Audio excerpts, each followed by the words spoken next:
November 1830, London. For the first time in its 14-year run, the London and Westminster Bank has run out of money. As dawn breaks, the bank's director, Mr. Fluke, is found dead in his study.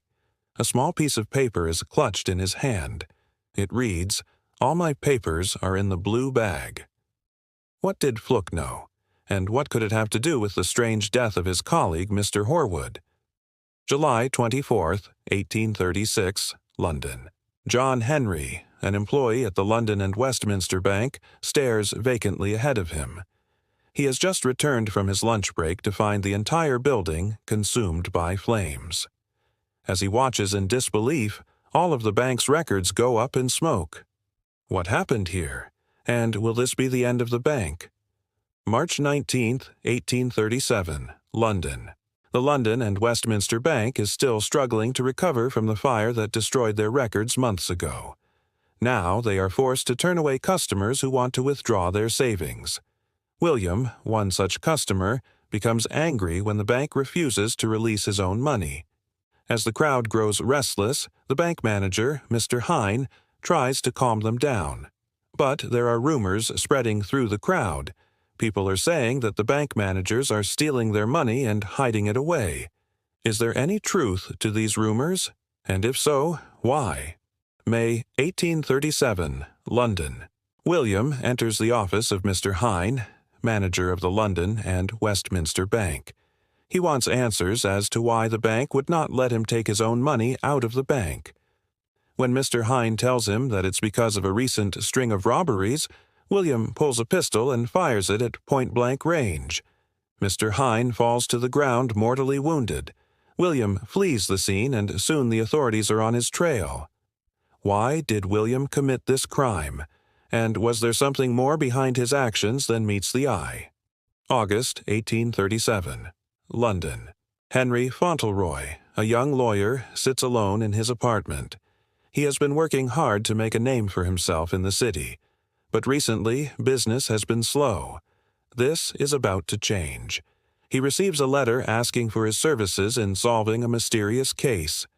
Could this be his big break? December 1837, London. Fauntleroy meets with William's father, the wealthy baronet Sir Robert Peel. He explains to Fauntleroy that his son is accused of murdering Mr. Hine, the manager of the London and Westminster Bank.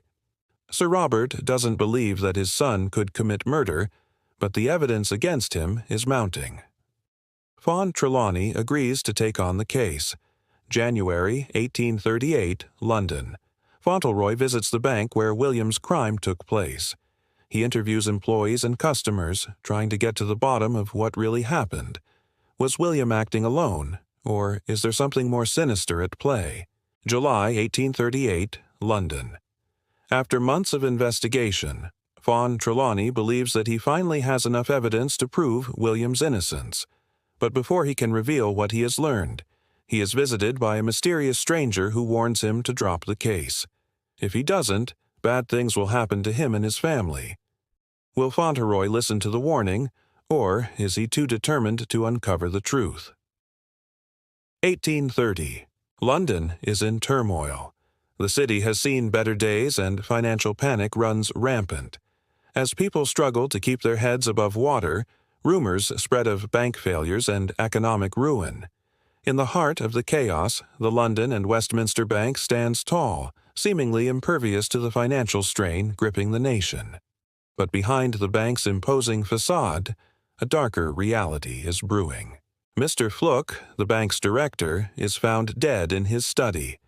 The circumstances surrounding his death are unclear, adding to the growing sense of unease. As the investigation into Fluke's death begins, a cryptic note is discovered clutched in his lifeless hand. The note simply reads, "All my papers are in the blue bag." What secrets did Fluke's papers hold? And how do they connect to the recent rumors of financial instability? Days later, another body is discovered, that of Mr. Horwood, a fellow director of the bank. The news of two prominent bankers dying under mysterious circumstances sends shockwaves through London. Fear and uncertainty grip the populace as they wonder if the deaths are linked and what it means for the future of the bank. As the fog of mystery thickens, people begin to whisper of foul play and dark forces at work. Some believe that Fluke and Harwood's deaths are the result of a conspiracy to defraud the bank. Others whisper of a curse or supernatural forces at play, but the truth is far more sinister than anyone could have imagined. Harwood's widow, distraught over her husband's sudden demise, seeks help from the renowned lawyer Henry von Trelawney to uncover the truth behind his death. As von Trelawney delves into the case, he uncovers a web of deceit and corruption that reaches the highest levels of power in London. The year is 1836, and London is reeling from a devastating fire that has ravaged the London and Westminster Bank. The blaze, which broke out in the early hours of July, quickly spread through the building, consuming the bank's records and leaving the city in ruins. The cause of the fire remains a mystery, but many suspect that it is no accident. In the aftermath of the fire, the bank's directors, including the enigmatic Mr. Hine, struggled to piece together what happened and how they might move forward. The loss of the bank's records has left them in the dark, unable to account for their assets or liabilities. With the bank's future hanging in the balance, they must race against time to uncover the truth. But as the investigation deepens, the directors uncover a shocking conspiracy that threatens to tear the city apart. What they discover will send shockwaves throughout London, exposing the dark underbelly of the city and the lengths to which some will go to protect their secrets. Months pass, and the London and Westminster Bank, weakened by the fire, struggles to stay afloat. Customers grow increasingly concerned about the bank's stability, leading to a run on the bank. The bank's managers desperately try to reassure them, but their efforts fall short. People are convinced that the bank is on the brink of collapse and they demand their money back. As the situation spirals out of control, the bank's managers are forced to make a fateful decision. They will turn away customers who want to withdraw their savings.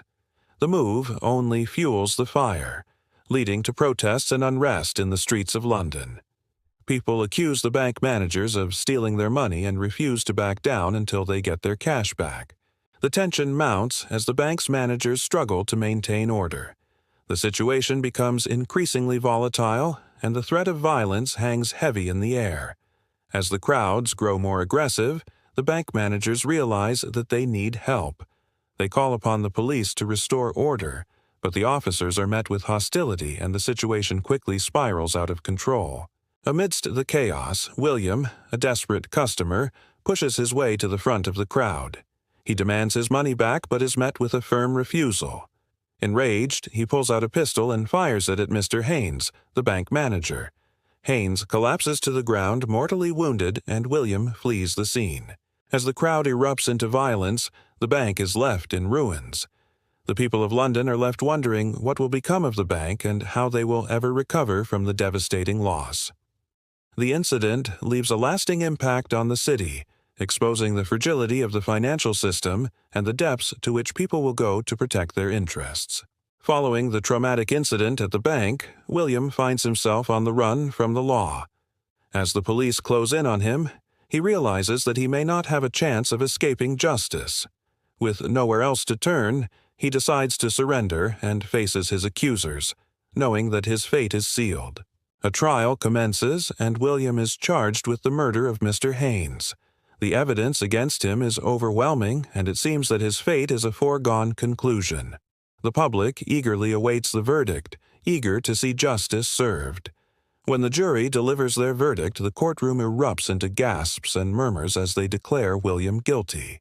As the weight of his crime sinks in, William is sentenced to life in prison and is led away in handcuffs, leaving behind a legacy of violence and tragedy. As William is locked up in his cell, he is haunted by the events that led him down this path of destruction. News of William's conviction spreads like wildfire through London, sending shockwaves through the city's elite. As whispers of the case circulate, many begin to question the true motives behind William's actions. Some believe that William was a scapegoat, sacrificed to protect the corrupt bankers involved in the plot. Meanwhile, William's father, Sir Robert Peel, a prominent figure in London society, is left reeling from his son's conviction. Determined to uncover the truth, he calls upon the renowned lawyer Henry von Trelawney to investigate his son's case. As Fauntleroy delves deeper into the case, he uncovers a shocking conspiracy that threatens to shake London to its core. The deeper Fauntleroy digs, the more he uncovers evidence that William was not acting alone. There were others involved in the plot to bring down the London and Westminster Bank, and they had used William as a pawn in their game. He discovers a secret society operating within the bank, a group of powerful individuals who were using their positions to line their own pockets. The group had orchestrated a series of fraudulent transactions, transferring funds from the bank to their own accounts and leaving the bank on the brink of collapse. When William uncovered their scheme, they had silenced him to protect their interests. But William wasn't the only one who knew about the conspiracy. Another bank employee, Miss Eliza Clay, had also stumbled upon the scheme and had been targeted by the group. They had threatened her and her family, forcing her to keep quiet. With the evidence stacked against them, the members of the secret society panicked. They knew that exposure would ruin their reputations and send shockwaves through London society. So they hatched a plan to frame William, knowing that his father's influence and connections would make it difficult for him to escape justice. They planted false evidence, framing William for the murder of Mr. Hines and ensuring that he would be convicted and sent to prison. But not all was as it seemed. As Fauntleroy pieces together the clues, he realizes that the conspiracy goes deeper than he could have imagined. There is a mole within his own ranks, someone who has been feeding information to the secret society and putting his investigation in jeopardy. He must race against time to uncover the mole's identity before they strike again. The closer Fauntleroy gets to uncovering the truth, the more danger he puts himself in. The members of the secret society will stop at nothing to protect their interests, and they are willing to kill to keep their secrets buried. As the body count rises, Fauntleroy realizes that he is in over his head and that he needs help. He reaches out to an unlikely ally, Miss Eliza Clay, the woman who had been framed by the secret society. Together, they race to expose the conspiracy and bring the perpetrators to justice. As the truth is finally revealed, the people of London are left reeling from the shocking revelations. The once respected members of society are exposed as corrupt and deceitful, and the city is shaken to its core. The downfall of the London and Westminster Bank sends ripples throughout the financial world, leaving many to question the stability of the system. In the aftermath of the scandal, a movement emerges to reform the banking industry and bring greater transparency to financial institutions. The people of London demand accountability and justice, and a new era of reform begins.